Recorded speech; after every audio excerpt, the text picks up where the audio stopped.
जय माता दी दोस्तों, welcome back to my channel. दोस्तों आज मैं आप लोगों को बताऊंगी कि लिब्रा यानी तुला राशि वालों की लाइफ 28 जुलाई के दिन कैसे रहने वाली है।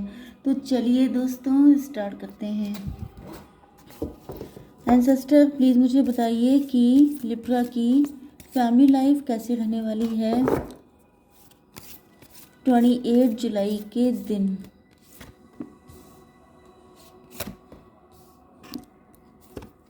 ओके, लिब्रा की love life and marital life कैसी रहने वाली है 28 जुलाई के दिन।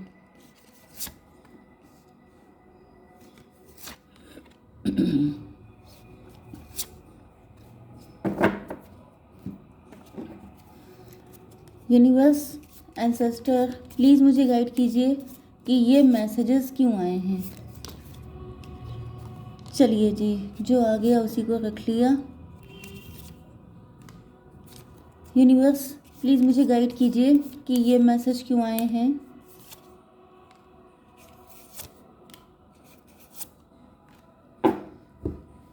देखिए बॉटम ऑफ द डेक आ चुका है 8 ऑफ कप्स का कार्ड। इसका मतलब ये है कि आपके सारे सपने अधूरे रह गए। ओके, ये आपके पार्टनर भी हो सकते हैं क्योंकि यहाँ पे नेगेटिविटी बहुत पीक पे है, बहुत ज़्यादा नेगेटिव कंडीशन हो सकती है, या कोई ब्लैक मैजिक भी हो सकता है। हालांकि ब्लैक मैजिक नहीं भी हो सकता है क्योंकि आपको पता होगा अगर आपके साथ ऐसा कुछ है। यहाँ पे व्हील ऑफ फॉर्चून का कार्ड आ गया है। देखिए कुछ लोगों के लिए हो सकता है कि किसी ने आपकी मैरिज पर या मैरिटल लाइफ पर कुछ कर दिया था जिससे कि आपकी शादी ना हो पाए। आप जिसके साथ भी जुड़ते हैं उस इंसान के साथ आपका ब्रेकअप हो जाता है। आपकी शादी हुई थी तो वहाँ पर भी डिवोर्स हो गया, सेपरेशन हो गया, या आपको बहुत ज़्यादा नेगेटिविटी फेस करनी पड़ी। तो ऐसा इसलिए भी हो सकता है क्योंकि आपका वक्त नहीं सही चल रहा था। वो लोग आपके कार्मिक थे। पास्ट लाइफ में कुछ ऐसा था जिसको जिसको कट करना इम्पोर्टेंट था। कुछ ऐसे कर्मा थे पास्ट लाइफ के जिनका क्लीन होना इम्पोर्टेंट था। ओके, तो अब जो है आपका वक्त बदल रहा है। एंड कुछ लोगों के लिए आपकी लाइफ में वो पर्सन कार्मिक था। तो व्हील ऑफ फॉर्चून आ चुका है, मतलब अब किस्मत आपका साथ देगी। हो सकता है कि ये सिचुएशन आपके पार्टनर की हो कि इन्होंने अपनी लाइफ में बहुत नेगेटिविटी देखी है। ओके, ये चाहते हुए भी आपके लिए कुछ कर नहीं पाए क्योंकि वक्त फेवर में नहीं था। ओके, चलिए देख लेते हैं अब क्या सिचुएशन है। आपके पार्टनर के साइन है Aries, Leo, Sagittarius, Cancer, Scorpio, Pisces. दो ही साइन आए हैं but no worry, reading collective है तो सभी साइन इंक्लूड हैं। ओके, मेष, सिंह और धनु राशि एंड कर्क, वृश्चिक, मीन राशि हो सकते हैं आपके पार्टनर। इंपॉर्टेंट नंबर है आपके लिए 8, 14 and 5 and 19, no no no 18, 21, 9 and 3। Okay, तो 55 यहाँ पे आपके लिए इम्पोर्टेंट है, 99 आपके लिए इम्पोर्टेंट है, एंड बाकी नंबर आप लोग देख लीजिएगा। Okay, divine healing. तो ये आप ही का वक्त था जो अच्छा नहीं था। टेम्परेंस का कार्ड आ चुका है। बहुत आपको तपाया गया है, बहुत तपस्या आपने की है, बहुत ज़्यादा परेशान आप हुए हैं, एंड अब आपका जी हट चुका है। जैसे कि कोई इंसान अम, जैसे आपकी लव लाइफ है उसमें आपने बहुत कोशिश की, बहुत आपने हार्डवर्क किया कि आपका पार्टनर किसी भी तरीके से आपसे अटैच रहे, आपसे लव करे, आपको इक्वल गिव एंड टेक करे। लेकिन हर बार यही हुआ है कि आपने हमेशा अपनी पूरी कोशिश की है लेकिन आपके पार्टनर ने आपको डिस किया, या आपको कभी वो सब दिया ही नहीं जो आपने उनसे एक्सपेक्ट किया था। ओके, ये मैरिज भी आपकी हो सकती है कि आपने अपनी शादी में 100% दिया लेकिन फिर भी आपको वहाँ से इक्वल गिव एंड टेक नहीं हुआ। तो कहीं ना कहीं आप लोग बहुत ज़्यादा डिप्रेस हो चुके हैं। आपको लग रहा है जैसे आपकी किस्मत ही ख़राब है एंड कुछ भी अच्छा नहीं होगा। तो यहाँ पे आपके लिए एंसेस्टर कह रहे हैं कि आपके लिए डिवाइन हीलिंग आ रही है, मतलब आप हील हो जाएंगे। ये सारे जो दुख हैं ये आपके पास्ट लाइफ से कनेक्टेड हो सकते हैं, किसी का कर्मा अटैच हो सकता है आपसे, वो सबके सब आपसे रिवेंज लेने आए थे, वो सबका सब आपके मतलब कार्मिक थे वो। ओके, एंड इस वजह से ये सब हुआ। अब आपको ऐसा फील होता होगा कि मैं इतनी सेंसिटिव हूँ, या आपका जो भी जेंडर है कि मैं बहुत अच्छा हूँ, मैं बहुत सेंसिटिव हूँ, मैं सबसे दिल से मिलता हूँ लेकिन फिर भी मेरी कोई फिक्र नहीं करता है। तो यहाँ पर आपसे कहा जा रहा है कि आपको अपने आप को कोसना नहीं है कि मैं इमोशनल हूँ इस वजह से ऐसा हुआ, ये आपके कर्मा थे जो कट गए हैं। ओके, सेंसिटिविटी आपके अंदर होनी चाहिए, तो उसको ऑनर कीजिए। आप खुद को रिचार्ज करने की कोशिश कीजिए, एंड आपके अंदर जो एक्सपीरियंस आपको मिले हैं ये दूसरों के बहुत काम आ सकते हैं, आपके भी। तो इस चीज़ पे आपका फोकस होना चाहिए, क्योंकि हर बुरी चीज़ में से कुछ अच्छा तो निकल आता है। ओके, बस आपके अंदर अच्छा निकालने की हिम्मत होनी चाहिए। तो यहाँ पे आपसे कहा जा रहा है कि आपके अंदर कुछ ऐसा है जो दूसरों को हेल्प कर सकता है, तो हेल्प कीजिए। ओके कहीं ना कहीं अगर आप बिल्कुल कोल्ड पड़ गए हैं, आपके अरमान सारे ठंडे हो गए हैं, तो आपके पार्टनर भी यही चाहते हैं कि आप इस कदर डिप्रेस ना हो, इस कदर नेगेटिव ना हो। क्योंकि कभी कभी ऐसा हो जाता है कि आपके पार्टनर, देखिए अगर किस्मत सबसे बड़ी चीज़ होती है, वो लिखा हुआ है, तो आपका पार्टनर चाहे आपके साथ करना भी चाहता है तब भी नहीं कर पाता है। ओके, तो ये भी चीज़ें हो जाती हैं। तो हो सकता है कि आपके पार्टनर की इंटेंशन बुरी नहीं थी, उनकी सोच आपके लिए बुरी नहीं थी, लेकिन अगर किस्मत साथ नहीं दे रही है तो वो क्या करें। जब जब वो आपके लिए कुछ करने की सोचते होंगे तब तब उनके ऊपर कोई दिक्कत आ जाती होगी। तो ये सब चीज़ें भी होती हैं। ओके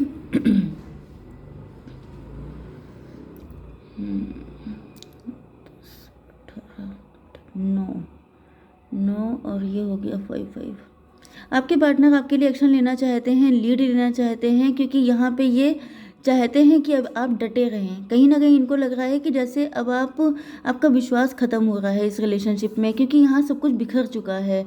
मतलब आपकी उम्मीदें, अरमान, डिज़ायर, वो सबके सब बिखर गए हैं। अब आप, मतलब एक जैसे होता है ना कि आपके अंदर बड़ा जोश है, बहुत एक्साइटमेंट है, बहुत ज़्यादा क्रेज़ है किसी चीज़ को लेकर के, वो सब चीज़ें बिल्कुल ठंडी पड़ गई हैं। ऐसा लग रहा है कि आए या ना आए, अब आपको कोई फ़र्क नहीं पड़ता है। तो आपके पार्टनर चाहते हैं कि आप इस जोश को ठंडा ना होने दें, आप बिल्कुल कूल डाउन ना हो जाएं। ओके, मतलब माइंड से कूल रहें, लेकिन इच्छाओं को ना ख़त्म कर लें। स्टैंड स्ट्रॉन्ग, आपके पार्टनर चाहते हैं कि आप स्टैंड करिए अपनी चीज़ों के लिए। ओके, मजबूत बने रहिए, हिम्मत ना हारिए। यस, इनको लगता है कि आप दोनों का यूनियन डिवाइन की मर्जी है। यस, तो आपके पार्टनर चाहते हैं कि, यस, आप वो चाहते हैं कि आप सच बोलने की हिम्मत करें। Release the fear of persecution and speak your truth. अगर आप जो भी चाहते हैं उसको एक्सप्रेस कीजिए। हो सकता है कि आपने अपने आप को एक्सप्रेस करना बंद कर दिया है। जैसे कई बार क्या होता है ना कि आपके पार्टनर, जैसे वो ये चाहते हैं कि आपको गुस्सा आ रहा है तो गुस्सा जाहिर कीजिए, आप खुश हैं तो खुशी बताइए। जैसे कई बार होता नहीं है कि आपके पार्टनर से आपकी शुरुआत में बहुत फाइट होती है, आप हर चीज़ पे क्वेश्चन करते हैं, लेकिन जब आप देखते हैं कि आपके पार्टनर के अंदर कोई इम्प्रूवमेंट नहीं है तो आप बिल्कुल छोड़ देते हैं कि जाओ जो मन में आए करो। ओके, तो ये चाह रहे हैं कि आप थोड़ा सा इनसे लड़ें, इनसे फाइट करें, अपना गुस्सा किसी भी तरीके से, अपने इमोशन को रिलीज़ करें, क्योंकि इस तरीके से आपका ठंडा पड़ जाना इनको बिल्कुल अच्छा नहीं लग रहा है। ओके, मतलब इनको लग रहा है कि आप जिस चीज़ पे डिसएग्री हैं वो बताएं आप। मून का कार्ड आ चुका है, इनको डर लग रहा है अब। यस, कहीं ना कहीं डर से ज़्यादा, मतलब एक चीज़ का डर तो ये है कि क्या अब आप इनके साथ कनेक्शन नहीं रखना चाहते हैं, या आप बिल्कुल ही डिप्रेस हो चुके हैं, या आपने अपना कोई दूसरा मूड बना लिया है। दूसरी चीज़ ये भी है कि आपके पार्टनर आपकी मदर की तरह केयर करना चाहते हैं। मदर की तरह मतलब आपके पार्टनर बहुत ज़्यादा इमोशनल हो रहे हैं। इनको लग रहा है कि अम, अब देखिए इसका मतलब तो बहुत ही डीप है, आई थिंक कि रीडिंग बहुत लंबी चौड़ी ना हो जाए। बट यहाँ पर जैसे आपके पार्टनर खुद परेशान हैं, मतलब जैसे हम लोगों की मदर होती है ना, तो वो जो है कई बार आप पे अगर ध्यान नहीं दे पाए तो आपको बताना चाहते हैं कि इनकी फीलिंग आपके लिए अच्छी हैं, ये चाहते हैं बहुत कुछ करना, लेकिन कई बार इंसान अपनी लाइफ से ही इतना मजबूर हो जाता है कि वो चाहते हुए भी कुछ नहीं कर पाता है। तो यहाँ पर ये डेस्टिनी रोल प्ले कर रही है, नहीं इनको करने दिया जा रहा है, तो ये क्या कर सकते हैं। तो कहीं ना कहीं आपके पार्टनर बताना चाहते हैं कि यस, ये आपकी लाइफ में है। अवेकनिंग प्रेजेंस का कार्ड आ चुका है, आपकी लाइफ में जुड़े हुए हैं आपसे, एक पल के लिए भी इन्होंने आपको भूला नहीं है। ओके, तो कहीं ना कहीं आप सुरक्षित फील कीजिए, आप डरिए मत। ये मत सोचिए कि आपके पार्टनर आपसे डिटैच हो चुके हैं या ये कभी आपके साथ अटैच नहीं होंगे। ओके, जो कुछ भी चल रहा है उसमें सिचुएशन है सब कुछ। यस, वर्ल्ड का कार्ड आ गया है, यहाँ पे साइकिल चल रहे हैं, ऐसे साइकिल जिसमें आपके पार्टनर आपसे मिलते जुलते रहते हैं लेकिन बिछड़ना भी लगा रहता है, कभी आए कभी चले गए। एंड यहाँ पे क्वेस्ट का कार्ड आ गया है, तो आपके पार्टनर ने एक गलती तो की है जिसकी भरपाई ये कर रहे हैं। मतलब इन्होंने या तो किसी और से शादी कर ली है या इन्होंने किसी और सिचुएशन को चूज़ किया था आपके ऊपर। ओके, एंड इन्होंने वहाँ पे अपने कर्मा क्लीन किए हैं, तो दोनों के कर्मा चल रहे हैं, आपके भी अलग चल रहे हैं, इनके अलग चल रहे हैं, आपके अलग चैलेंजेस हैं, इनके अलग चैलेंजेस हैं। ओके, तो दोनों के जब चैलेंजेस क्लियर हो जाएंगे तभी यूनियन हो पाएगा। तो आपके पार्टनर को पता है कि ये टाइम की बात है, मतलब इनको किसी ने मिसगाइड कर दिया था, इन्होंने किसी और को चूज़ कर लिया था। एंड अब ये कार्मिक पार्टनर इनकी लाइफ में हो सकता है या कार्मिक सिचुएशन हो सकती है।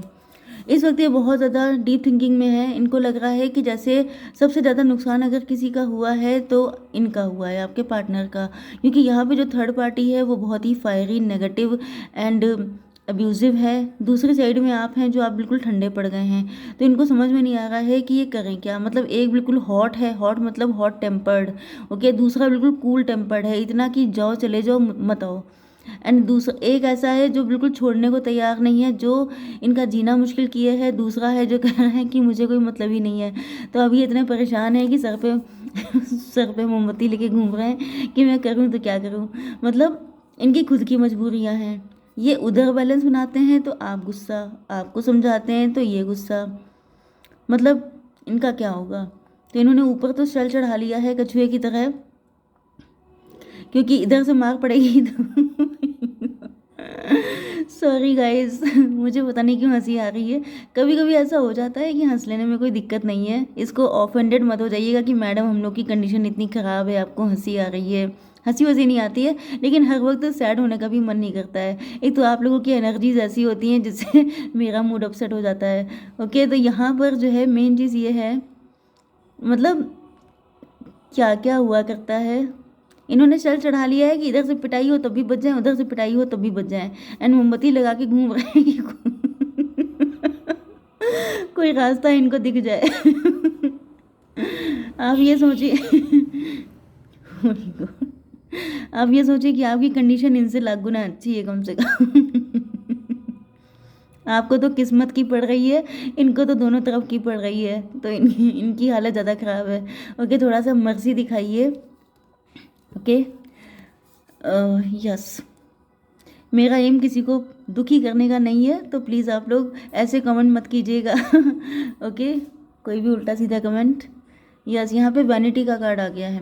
देखिए होता क्या है कि कोई ना कोई कर्मा ही, मैंने आपको इतनी देर से मैं समझा रही हूँ, फाइनली सारे कर्मा ही होते हैं। ओके, चाहे आपने इस लाइफ में किए हों चाहे पास्ट लाइफ में, आपके साथ जो है वो आपके पास्ट लाइफ के कर्मा हैं जो आपको परेशान कर रहे हैं। जो आपके पार्टनर हैं इनकी लाइफ में इनके इसी लाइफ के कर्मा हैं, जैसे कि गलत डिसीजन लेना, जैसे कि किसी को देख के अट्रैक्ट हो जाना, अपना फ़ायदा ढूंढ लेना कि चलो उससे शादी कर लेते हैं, क्या दिक्कत है, फिर आगे देखी जाएगी, फिर मालूम पड़ना कि वो तो ड्रैगन है, वो तो फायर है, उसके साथ तो जीना मुश्किल है। तो दूसरी चीज़ ये है कि जब इनका टाइम अच्छा चल रहा था, अभी साइकिल चल रहे हैं ना वर्ल्ड के, तो अभी इनका टाइम बुरा चल रहा है। तो जब अच्छा टाइम चल रहा था तो आपको अच्छे काम करने चाहिए, अच्छे डिसीजन लेने चाहिए, लेकिन इन्होंने क्या किया कि अपने अच्छे टाइम में सारे गलत डिसीजन लिए। इनके अंदर इतना घमंड आ गया था, इतना प्राउड भर गया था कि ये अपने आप को बहुत 30 मार खान समझने लग गए थे।